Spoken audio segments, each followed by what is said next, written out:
ನಮಸ್ಕಾರ ಗೆಳೆಯರೇ, ನೀವು ನಿಮ್ಮ ಮಗುವನ್ನು ಪ್ರತಿಷ್ಠಿತ ಖಾಸಗಿ ಶಾಲೆಗಳಲ್ಲಿ ಉಚಿತವಾಗಿ ಓದಿಸಬೇಕೆಂದು ಕನಸು ಕಾಣುತ್ತಿದ್ದೀರಾ? ಹಾಗಿದ್ದರೆ ಈ ವಿಡಿಯೋ ನಿಮಗಾಗಿ.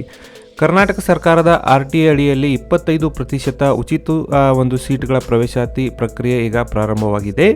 ಅರ್ಜಿ ಸಲ್ಲಿಸುವುದು ಹೇಗೆ, ಕೊನೆ ದಿನಾಂಕ ಯಾವಾಗ ಎಂಬ ಎಲ್ಲ ಮಾಹಿತಿ ವಿಡಿಯೋನಲ್ಲಿ ತಮಗೆ ಕಂಪ್ಲೀಟ್ ಆಗಿ ದೊರೆಯಲಿದೆ. ವಿಡಿಯೋನ ಸ್ಕಿಪ್ ಮಾಡದೆ ಕೊನೆವರೆಗೂ ನೋಡಿ. ಇನ್ನೂವರೆಗೆ ನಮ್ಮ ಚಾನಲ್ಗೆ ಯಾರು ಸಬ್ಸ್ಕ್ರೈಬ್ ಮಾಡಿಲ್ಲ, ಮುಂದೆ ಬರುವ ಎಲ್ಲ ಸರ್ಕಾರಿ ಉದ್ಯೋಗ ಮಾಹಿತಿ ಪಡೆಯಲು ಈಗಲೇ ನಮ್ಮ ಚಾನಲ್ಗೆ ಸಬ್ಸ್ಕ್ರೈಬ್ ಆಗಿ. ಇಲ್ಲಿ ಇಂಪಾರ್ಟೆಂಟ್ ಡೇಟ್ಸ್ಗಳು ನೋಡೋದಾದರೆ ನೋಡಿ, ಒಂದು 21/4/2026 ನೀವು ಆನ್ಲೈನ್ ಮೂಲಕ ಅರ್ಜಿಗಳನ್ನು ಸಲ್ಲಿಸಬಹುದು. ಮತ್ತು ಅರ್ಜಿಗಳನ್ನು ಸಲ್ಲಿಸಲು ತಮಗೆ ಕೊನೆ ದಿನಾಂಕ ನೋಡಿ 17/5/2026 ಆನ್ಲೈನ್ ಮೂಲಕ ಅರ್ಜಿ ಸಲ್ಲಿಸಲು ಅವಕಾಶವನ್ನು ಕಲ್ಪಿಸಲಾಗಿದೆ.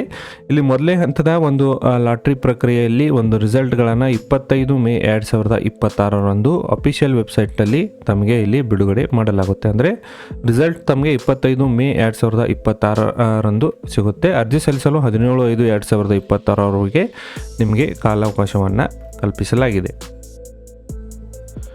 ಇಲ್ಲಿ ಅರ್ಹತೆ ಮತ್ತು ವಯೋಮಿತಿ ಬಗ್ಗೆ ಮಾಹಿತಿ ಇದೆ ನೋಡಿ. ಯಾರು ಅರ್ಜಿಗಳನ್ನು ಇಲ್ಲಿ ಸಲ್ಲಿಸಬಹುದು ನೋಡಿ. LKG ಪ್ರವೇಶಕ್ಕೆ ಮಗುವಿನ ವಯಸ್ಸು 3.5ರಿಂದ 5 ವರ್ಷದ ಒಳಗಿನ ಅಭ್ಯರ್ಥಿಗಳು ಇಲ್ಲಿ ಅರ್ಜಿಗಳನ್ನು ಸಲ್ಲಿಸಬಹುದು. ಅದೇ ರೀತಿ 1ನೇ ತರಗತಿಗೆ ಪ್ರವೇಶ ಪಡೆಯಲು 5.5ರಿಂದ 7 ವರ್ಷದ ಒಳಗಿನ ವಿದ್ಯಾರ್ಥಿಗಳು ಅರ್ಜಿಗಳನ್ನು ಸಲ್ಲಿಸಬಹುದು. ಮತ್ತು ಆರ್ಥಿಕವಾಗಿ ಹಿಂದುಳಿದ ವರ್ಗಗಳು ನೋಡಿ, EWS, SC, ST, OBC ಮತ್ತು ಅನಾಥ ಮಕ್ಕಳು ಮತ್ತು ವಿಶೇಷ ಚೇತನ ಮಕ್ಕಳಿಗೆ ಆದ್ಯತೆಯನ್ನು ಇಲ್ಲಿ ಕೊಡ್ತಾರೆ.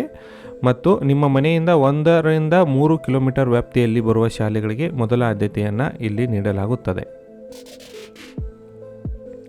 ಅದೇ ರೀತಿ ಅರ್ಜಿ ಸಲ್ಲಿಸಲು ತಮಗೆ ಏನೇನೆಲ್ಲ ಡಾಕ್ಯುಮೆಂಟ್ಗಳು ಬೇಕಾಗುತ್ತೆ ನೋಡಿ. ಅರ್ಜಿಗಳನ್ನು ಹಾಕಲು ತಾವು ಒಂದು ಮಗುವಿನ ಜನನ ಪ್ರಮಾಣ ಪತ್ರ ಅಂದರೆ ಬರ್ತ್ ಸರ್ಟಿಫಿಕೇಟು, ಮತ್ತು ಮಗುವಿನ ಮತ್ತು ಪೋಷಕರ ಒಂದು ಆಧಾರ್ ಕಾರ್ಡು, ಆದಾಯ ಮತ್ತು ಜಾತಿ ಪ್ರಮಾಣ ಪತ್ರ, ವಾಸಸ್ಥಳ ದೃಢೀಕರಣ ಪತ್ರ ಮತ್ತು ಒಂದು ಮಗುವಿನ ಫೋಟೋ ಕೂಡ ತಮಗೆ ಇಲ್ಲಿ ಅರ್ಜಿ ಸಲ್ಲಿಸಲು ಬೇಕಾಗುತ್ತದೆ.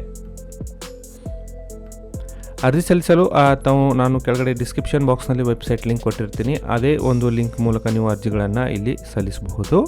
ಅದೇ ರೀತಿ ಇಂಪಾರ್ಟೆಂಟ್ ಒಂದು ಅಂಶಗಳು ಇಲ್ಲಿ ನೋಡಿ. ಅರ್ಜಿ ಸಲ್ಲಿಸಲು ಯಾವುದೇ ಅರ್ಜಿ ಶುಲ್ಕವಿರುವುದಿಲ್ಲ. ನೀವು ಒಂದಕ್ಕಿಂತ ಹೆಚ್ಚು ಶಾಲೆಗಳಿಗೆ ಇಲ್ಲಿ ಅರ್ಜಿಗಳನ್ನು ಕೂಡ ನೀವು ಸಲ್ಲಿಸಬಹುದು. ಸೀಟುಗಳನ್ನು ಲಾಟ್ರಿ ಪದ್ಧತಿಯ ಮೂಲಕ ಪಾರದರ್ಶಕವಾಗಿ ಹಂಚಿಕೆಯನ್ನು ಇಲ್ಲಿ ಮಾಡಲಾಗುತ್ತದೆ. ಸಮಯ ಬಹಳ ಕಡಿಮೆ ಇದೆ, ಹಾಗಾಗಿ ಕೂಡಲೇ ದಾಖಲೆಗಳನ್ನು ಸಿದ್ಧಪಡಿಸಿಕೊಂಡು ಅರ್ಜಿ ಸಲ್ಲಿಸಿ. ಈ ಮಾಹಿತಿ ನಿಮ್ಮ ಸ್ನೇಹಿತರೊಂದಿಗೆ ಉಪಯೋಗವಾಗಲು ನೀವು ಈ ವಿಡಿಯೋವನ್ನು ಶೇರ್ ಮಾಡಿ ಮತ್ತು ನಮ್ಮ ಚಾನಲ್ಗೆ ಸಬ್ಸ್ಕ್ರೈಬ್ ಮಾಡೋದನ್ನು ಮರೆಯಬೇಡಿ.